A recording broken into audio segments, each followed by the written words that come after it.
नमस्कार। SN education classes में आपका स्वागत है। देखिए दोस्तों, आज हम मौर्य साम्राज्य से संबंधित काफ़ी महत्वपूर्ण प्रश्न लेके आए हैं। आप अंत तक इस वीडियो को देखेंगे तो आपको लगेगा कि आपकी तैयारी किस लेवल की है। ठीक है, शुरुआत करते हैं पहले क्वेश्चन से।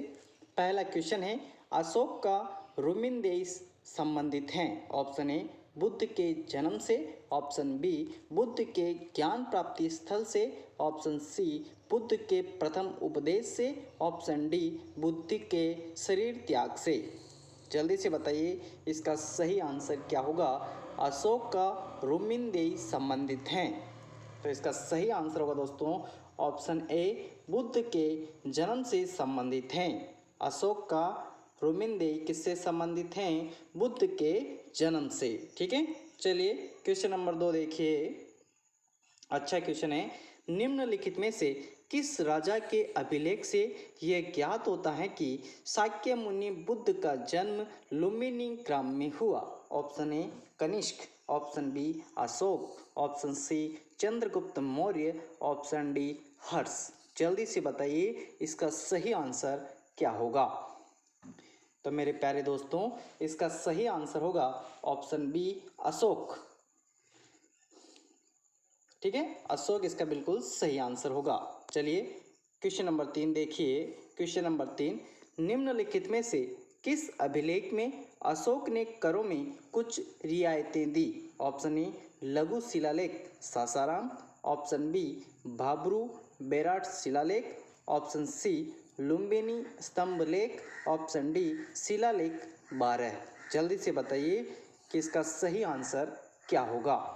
तो मेरे प्यारे दोस्तों, इसका सही आंसर होगा ऑप्शन सी लुम्बिनी स्तंभ लेख में अशोक ने करों में कुछ रियायतें दी थी। ठीक है, तो इसका सही आंसर होगा ऑप्शन सी। ठीक है, चलिए अगला क्वेश्चन देखिए। क्वेश्चन नंबर 4, सम्राट अशोक के राजादेशों का सर्वप्रथम विकुटन या डिसाइफर किसने किया? Option A John Marshall, option B Alexander Cunningham, option C James Prinsep, option D John F Fleet. जल्दी से बताइए इसका सही आंसर क्या होगा। तो मेरे प्यारे दोस्तों, इसका सही आंसर होगा ऑप्शन सी जेम्स प्रिसेप। जेम्स प्रिसेप इसका बिल्कुल सही आंसर होगा ऑप्शन सी। ठीक है, चलिए अगला क्वेश्चन देखिए। क्वेश्चन नंबर 5, अच्छा क्वेश्चन है, लेवल का क्वेश्चन है। देखिए, निम्नलिखित में से किन स्रोतों से यह ज्ञात होता है कि अशोक ने कलिंग में घमासान युद्ध किया? 1 अशोक का पृथक कलिंग शिलालेख, 2 अशोक का 13वां शिलालेख, 3 दीपवंश, 4 दिव्यावदान। सही कूट का चयन करना है। आपको बताना है कि किन स्रोतों से ये ज्ञात होता है कि अशोक ने कलिंग में घमासान युद्ध किया था। कूट में अपना उत्तर दीजिए, जल्दी से बताइए भाई। बढ़िया क्वेश्चन है, लेवल का क्वेश्चन है, बताना पड़ेगा आपको। तो इसका सही आंसर होगा दोस्तों ऑप्शन बी केवल 2। केवल 2 इसका बिल्कुल सही आंसर है, यानी अशोक का 13वां शिलालेख। इससे ज्ञात होता है कि अशोक ने कलिंग में घमासान युद्ध किया था। ठीक है, केवल 2 इसका सही आंसर होगा। चलिए अगला क्वेश्चन देखिए। क्वेश्चन नंबर 6, सूची 1 का सूची 2 से मिलान करना है। एक तरफ आपको अधिकारी दिए गए हैं और एक तरफ मौर्य राजतंत्र में कर्तव्य दे रखे हैं। देखिएगा, समाहर्ता का कार्य क्या है? समाहर्ता का कार्य क्या है आपको बताना है। तो आपको पता होना चाहिए दोस्तों, समाहर्ता का जो कार्य है वो है दोस्तों, वो है क्या है? संग्रह के रूप में है। किसमें? संग्रह के रूप में है। और जो नागरिक हैं, नागरिक हैं उसका कार्य है दोस्तों, उसका कार्य है नगर मजिस्ट्रेट के रूप में। किसमें है? नगर मजिस्ट्रेट के रूप में। और जो सन्निधाता हैं, उस सन्निधाता का कार्य है कोषाध्यक्ष व भंडारा अध्यक्ष और एक्स पाटलिका, इसका जो कर्तव्य है वो है दोस्तों केंद्रीय लेखाधिकारी, केंद्रीय लेखाधिकारी। तो अब आप बताइए कि कौन सा आंसर सही होगा। ए में हुआ 2, बी में हुआ 1, फिर सी में हुआ 3, फिर हुआ 4, 2 1 3 4। तो हमारा सही आंसर होगा ऑप्शन बी। ऑप्शन बी इसका बिल्कुल सही आंसर होगा। अच्छा क्वेश्चन है दोस्तों, अच्छे से देख लें। समाहर्ता, संग्रहक, सन्निधाता, कोषाध्यक्ष व भंडारा अध्यक्ष, नागरक, नगर मजिस्ट्रेट, एक्स पाटलिका, केंद्रीय लेखाधिकारी। ठीक है, चलिए अगला शानदार क्वेश्चन देखिए। एक और सूची 1 और सूची 2 आपको दी गई है। आपको फिर से मिलान करना है कि इसका सही आंसर क्या होगा, फिर आपको बताना है। शिलालेख 2 किससे संबंधित हैं, आपको बताना है। शिलालेख 5 किससे संबंधित हैं, शिलालेख 8 किससे संबंधित हैं और शिलालेख 9 किससे संबंधित हैं। जल्दी से बताइए, आपको याद होगा ना, तभी ये प्रश्न आप कर पाएंगे। ठीक है, आपको याद होगा तभी ये प्रश्न कर पाएंगे। तो देखिए, जो शिलालेख 2 है, शिलालेख 2 है, उसका प्रमुख विषय है दोस्तों, उसका प्रमुख विषय है शिलालेख 2 का, वो है पुरुषों तथा पशुओं के कल्याण हेतु किए गए कुछ उपाय हैं। ठीक है, और शिलालेख जो 5 हैं, शिलालेख 5 इसका विषय है धर्म महामात्र संस्था की व्याख्या करना। और शिलालेख जो 8 हैं, इस शिलालेख 8 का विषय है धर्म यात्रा की पद्धति का आरंभ करना। और शिलालेख 9 इसका विषय है रूढ़िवादी अनुष्ठानों की प्रथा की भर्त्सना करना। ठीक है, शिलालेख 2 देख लें वापस। शिलालेख 2 में पुरुषों तथा पशुओं के कल्याण हेतु किए गए कुछ उपाय हैं। और शिलालेख 5 में धर्म महामात्र संस्था की व्याख्या। और शिलालेख 8 में, शिलालेख 8 में धर्म यात्रा की पद्धति का आरंभ। और शिलालेख 9 में रूढ़िवादी अनुष्ठानों की प्रथा की भर्त्सना की गई हैं। तो पहले में 4, दूसरे में 3, तीसरे में 2, फिर 1, 4 3 2 1 वाला ऑप्शन हमारा बिल्कुल सही होगा। तो ऑप्शन दिए गए हैं, तो उसके आधार पर कौन सा सही होगा, ऑप्शन बी इसमें सही होगा, 4 3 2 1।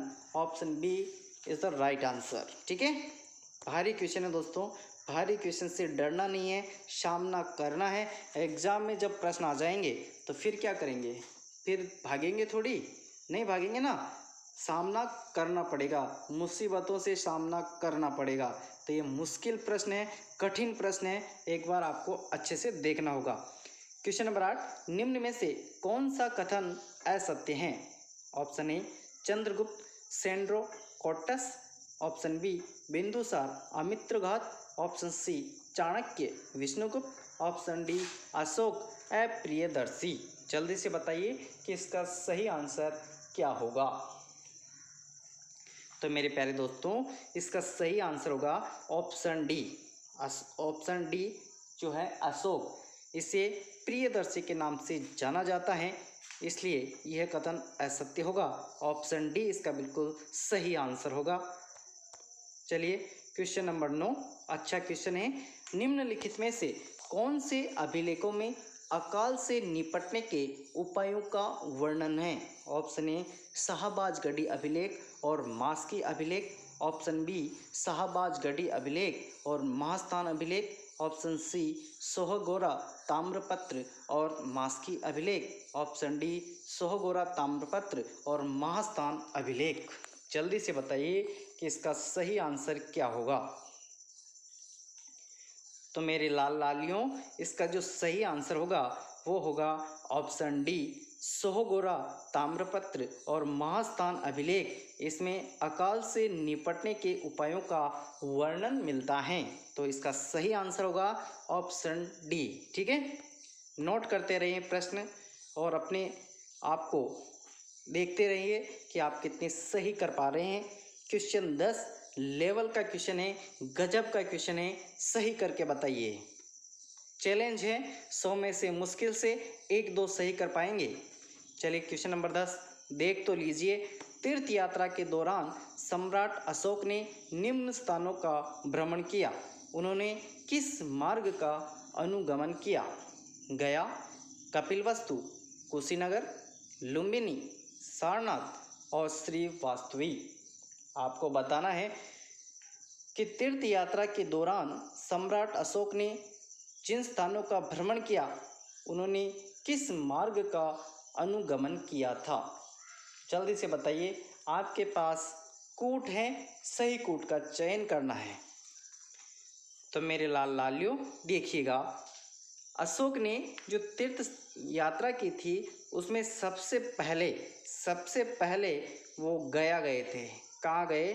गया सबसे पहले गया में गए थे, ठीक है। फिर वो कुशीनगर में गए थे। कहाँ गए? कुशीनगर। उसके बाद वो लुम्बिनी गए, और उसके बाद कपिलवस्तु गए। कहाँ गए? कपिलवस्तु गए। और उसके बाद सारनाथ गए। कहाँ गए?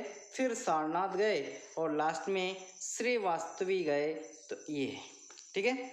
सबसे पहले गया, उसके बाद कुशीनगर, उसके बाद लुम्बिनी, उसके बाद कपिलवस्तु, उसके बाद सारनाथ और उसके बाद श्रीवास्तवी। तो इसका सही आंसर होगा 10वें का, वो होगा ऑप्शन सी 1 3 4 2 5 6।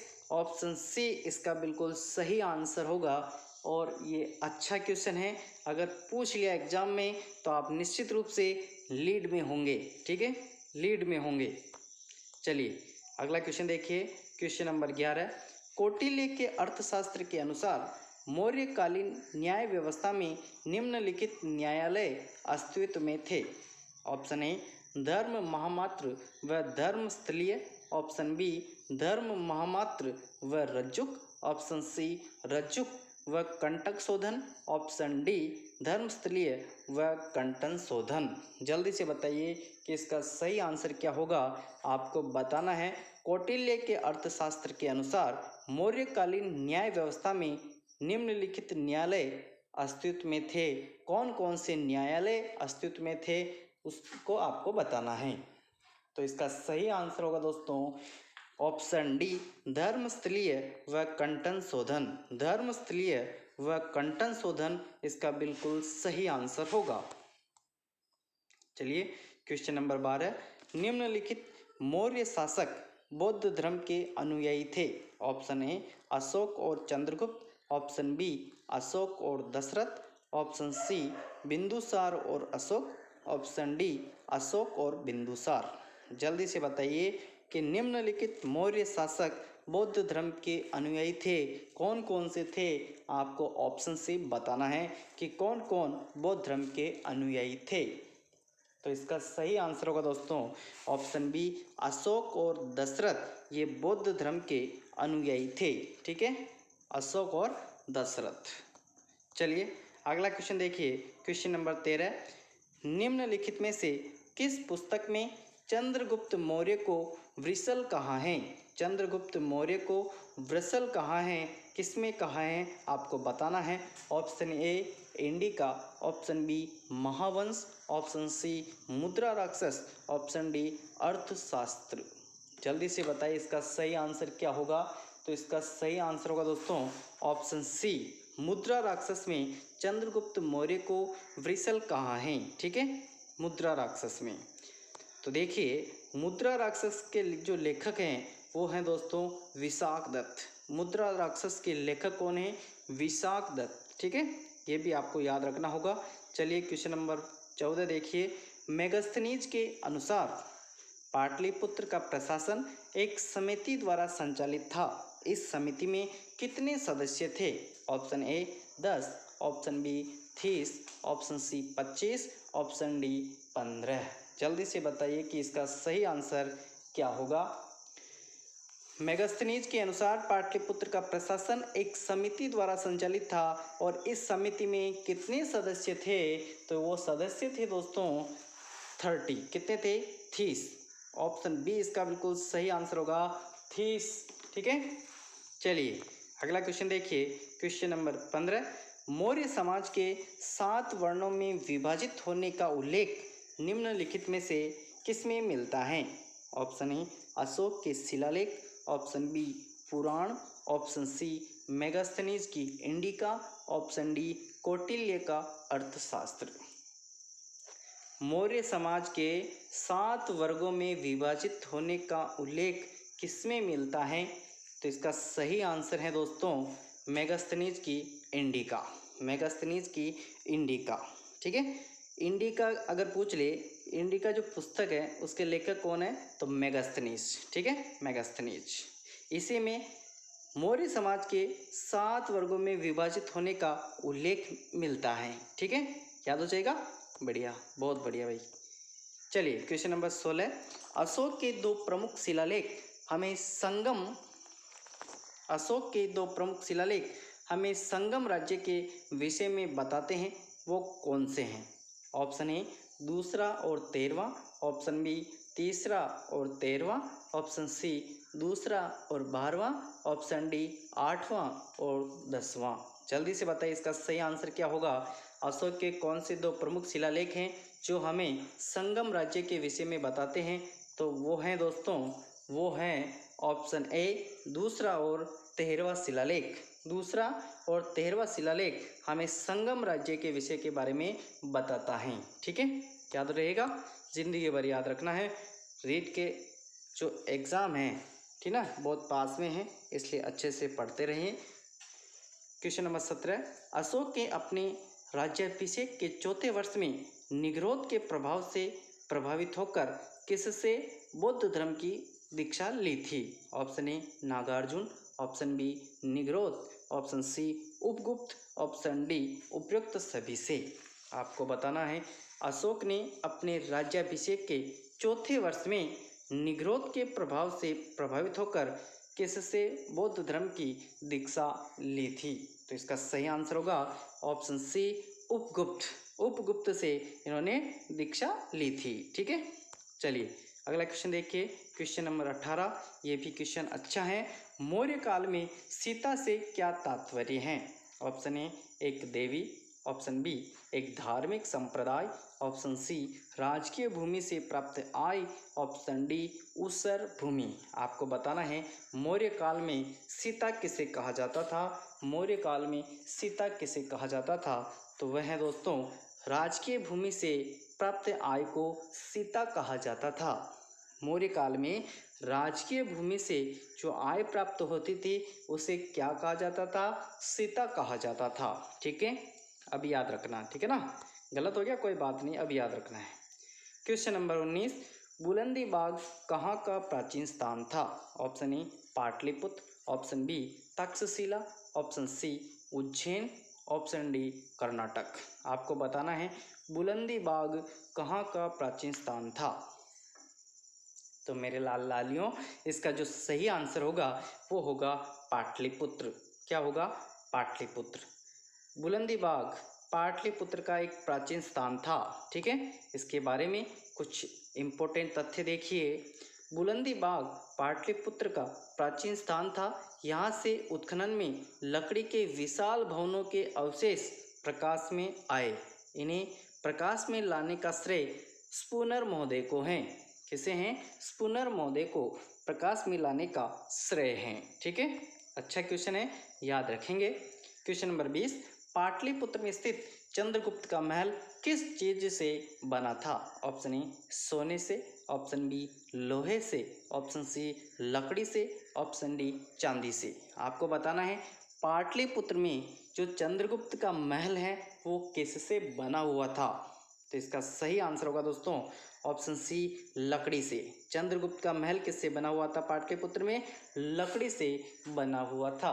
ठीक है, चलिए क्वेश्चन नंबर 21 देखिए। भारत का प्रथम अस्पताल एवं औषधि विभाग निर्माण करवाया था। भारत का प्रथम अस्पताल एवं औषधि विभाग निर्माण किसने करवाया था? Option A Chandragupta Maurya, option B Ashoka first, option C Bimbisara, option D Kanishka. जल्दी से बताइए कि इसका सही आंसर क्या होगा। तो मेरे लाल लालियों, इसका जो सही आंसर होगा वो होगा अशोक। भारत का प्रथम अस्पताल और औषधि विभाग किसने बनाया? अशोक ने बनाया था। ठीक है, चलिए क्वेश्चन नंबर 22 अच्छा क्वेश्चन है। मौर्य काल में सातवाह किसे कहते थे? ऑप्शन ए किसानों के काफिले को, ऑप्शन बी व्यापारियों के काफिले को, ऑप्शन सी धनाढ्य लोगों के काफिले को, ऑप्शन डी राजकुमारियों के काफिले को। आपको बताना है कि मौर्य काल में सातवाह किसे कहते थे। मौर्य काल है ये, मौर्य काल में सातवाह किसे कहते थे? तो इसका सही आंसर होगा दोस्तों, वो होगा ऑप्शन बी व्यापारियों के काफिले को सातवाह कहा जाता था। व्यापारियों के काफिले को सातवाह कहा जाता था। ठीक है, जिसको याद है अच्छी बात है, याद नहीं है तो याद रखेंगे। ठीक है, अच्छे क्वेश्चन है, सब कंपटीशन एग्जाम में आए हुए हैं, तो इसलिए आपके एग्जाम में भी आ सकते हैं, इसलिए इनको अच्छे से पढ़ना है। क्वेश्चन नंबर 23, निम्नलिखित में से कौन सा अभिलेख ऐसे दो धान्य घरों के निर्माण का उल्लेख करता है जिनका संकट काल में उपयोग किया जा सके?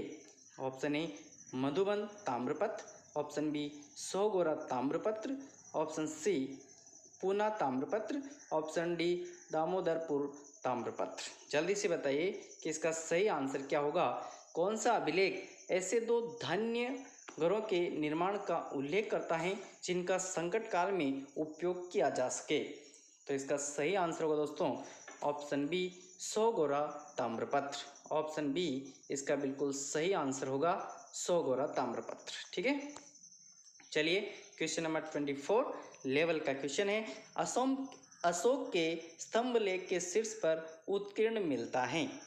अशोक के स्तंभ लेख के शीर्ष पर क्या उत्कीर्ण मिलता है?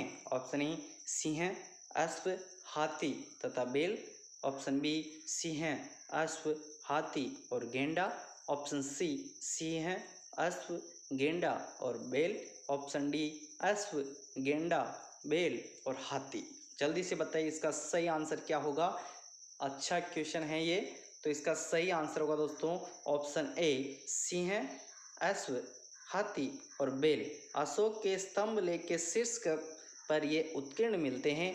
अशोक के स्तंभ लेख के शीर्ष पर सिंह, अश्व, हाथी और बैल उत्कीर्ण मिलता है। ठीक है, याद रखेंगे सिंह, अश्व, हाथी, बैल, सिंह, अश्व, हाथी, बैल। चलिए क्वेश्चन नंबर 25, अशोककालीन अभिलेख किस भाषा में थे? किस भाषा में वो मिले हैं आपको बताना है। ऑप्शन ए ब्राह्मी और खरोष्टी, ऑप्शन बी ब्राह्मी, खरोष्टी और यूनानी, option C Brahmi, option D Brahmi, Kharosthi और आर्मेइक। अशोककालीन अभिलेख किस भाषा में थे? तो इसका सही आंसर होगा दोस्तों ऑप्शन डी ब्राह्मी, खरोष्टी और आर्मेइक। इस भाषा में ये अशोककालीन अभिलेख मिले हैं। चलिए क्वेश्चन नंबर 26, निम्नलिखित में से किसमें अशोक का नाम मिलता है? ऑप्शन ए भाब्रू अभिलेख, ऑप्शन बी 13वां अभिलेख, ऑप्शन सी रुमिनदेई स्तंभलेख, ऑप्शन डी मास्की का लघु शिलालेख। आपको बताना है किसमें अशोक का नाम मिलता है। तो इसका सही आंसर होगा दोस्तों ऑप्शन डी मास्की का लघु शिलालेख, उसके अंदर अशोक का नाम मिलता है। ठीक है, मास्की का लघु शिलालेख। क्वेश्चन नंबर 27, रूप दर्शक शब्द किसके लिए प्रयुक्त हुआ है? ऑप्शन ए गणिकाओं का निरीक्षक, ऑप्शन बी रनिवास का निरीक्षक, ऑप्शन सी सिक्कों की गुणवत्ता का निरीक्षक, ऑप्शन डी लोक नर्तकों का निरीक्षक।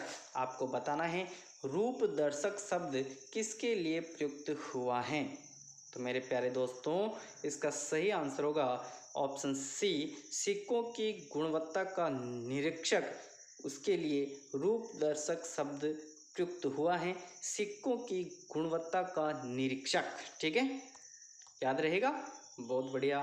चलिए क्वेश्चन नंबर 28, मौर्य काल में भाग था। ऑप्शन ए ग्रहकर, ऑप्शन बी भूमिकर, ऑप्शन सी जलकर, ऑप्शन डी हिरण्य। आपको बताना है कि मौर्य काल में भाग क्या था। तो इसका सही आंसर होगा दोस्तों ऑप्शन बी भूमिकर। भाग क्या था?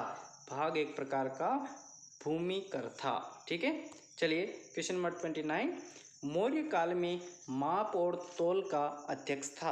ऑप्शन ए संस्थाध्यक्ष, ऑप्शन बी पोतवाध्यक्ष, ऑप्शन सी शीताध्यक्ष, ऑप्शन डी लवणाध्यक्ष। आपको बताना है कि मौर्य काल में माप और तोल का अध्यक्ष कौन था।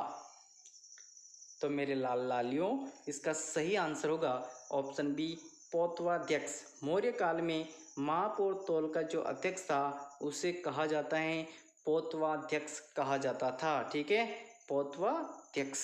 चलिए क्वेश्चन नंबर 30, अशोक का समकालीन सिंहल नरेश कौन था। Option A Abhay, option B पंकडुक, option C Tissa, option D मुटसेव। आपको बताना है कि अशोक का समकालीन सिंहल नरेश कौन था। तो इसका सही आंसर होगा दोस्तों ऑप्शन सी तिस। अशोक का समकालीन सिंहल नरेश कौन था? तिस।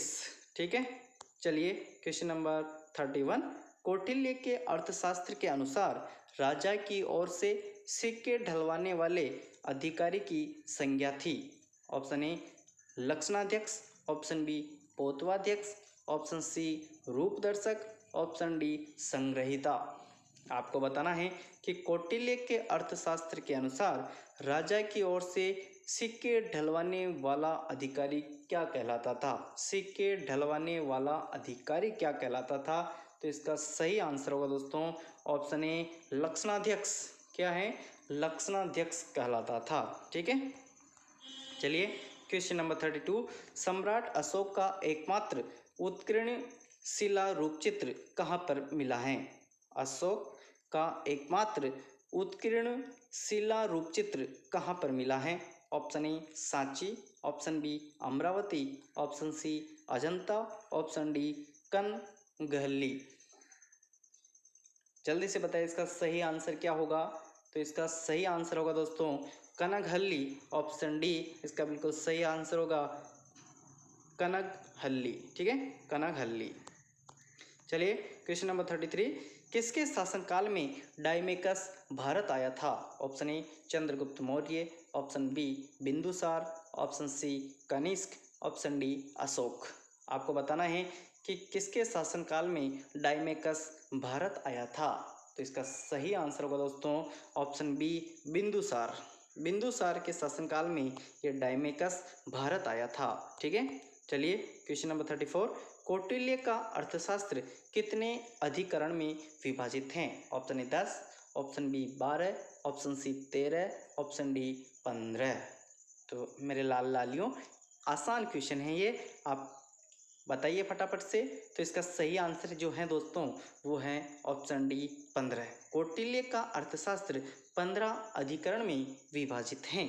ठीक है, चलिए आखिरी क्वेश्चन देखिए मेरे लाल लालियों। क्वेश्चन नंबर 35, मौर्य काल में निम्न में से कौन सी मुद्रा प्रचलन में थी। ऑप्शन ए पर्ण, ऑप्शन बी तोल, ऑप्शन सी दिनार, ऑप्शन डी काकेनी। आपको बताना है कि मौर्य काल में कौन सी मुद्रा प्रचलन में थी। तो इसका सही आंसर होगा दोस्तों ऑप्शन ए पर्ण। कौन सी? पर्ण। मौर्य काल में कौन सी मुद्रा प्रचलन में थी? तो कौन सी मुद्रा प्रचलन में थी दोस्तों? पर्ण। ठीक है, तो ये हमारे 35 क्वेश्चन थे दोस्तों पूरे, और काफ़ी अच्छे क्वेश्चन हमने बनाए हैं। हमें थोड़ा टाइम लगता है वीडियो बनाने में क्योंकि हमारे थोड़ी दिक्कतें हैं। ठीक है, उन दिक्कतों का सामना करते हुए हमें वीडियो बनाना पड़ता है। तो आपको क्वेश्चन कैसे लगे? क्वेश्चन अच्छे लगे तो आप निश्चित रूप से आपके अपने चैनल एसन एजुकेशन क्लासेस पर मेहरबानी रखें, है ना। इस पर अगर आप नए हैं तो लाइक शेयर सब्सक्राइब आप कर दें। अपने दोस्तों को ज़रूर सेंड करें क्योंकि ऐसे प्रश्न जब उनको सेंड करेंगे तो उनको लगेगा हाँ ये क्वेश्चन लेवल के हैं। ठीक है, तो ठीक है, मिलते हैं नेक्स्ट वीडियो में। जय महाकाली, धन्यवाद।